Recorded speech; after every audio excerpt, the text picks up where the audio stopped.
ಅಖಂಡ ಹಿಂದೂ ರಾಷ್ಟ್ರ ನಿರ್ಮಾಣದ ಸಂಕಲ್ಪದೊಂದಿಗೆ ಹಿರಿಯರೊಬ್ಬರು ಭಾರತದಾದ್ಯಂತ ಸೈಕಲ್ ಸವಾರಿ ಕೈಗೊಂಡಿದ್ದಾರೆ.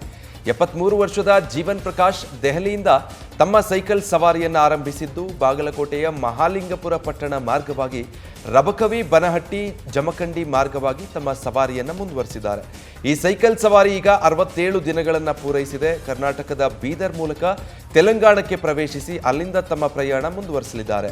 ಅಯೋಧ್ಯೆಯ ಶ್ರೀರಾಮನ ದರ್ಶನವನ್ನು ಮಾಡುವ ಗುರಿಯನ್ನು ಜೀವನ್ ಪ್ರಕಾಶ್ ಹೊಂದಿದ್ದಾರೆ. ಹೀಗೆ ಅಖಂಡ ಹಿಂದೂ ರಾಷ್ಟ್ರ ನಿರ್ಮಾಣಕ್ಕಾಗಿ ಸೈಕಲ್ ಪ್ರಯಾಣ ಕೈಗೊಂಡಿರುವ ಜೀವನ್ ಪ್ರಕಾಶ್ ಅವರನ್ನ ಮಹಾಲಿಂಗಪುರ ಪಟ್ಟಣದ ಹಿಂದೂಪರ ಸಂಘಟನೆಯ ಕಾರ್ಯಕರ್ತರು ಸನ್ಮಾನಿಸಿ ಬೀಳ್ಕೊಟ್ಟಿದ್ದಾರೆ.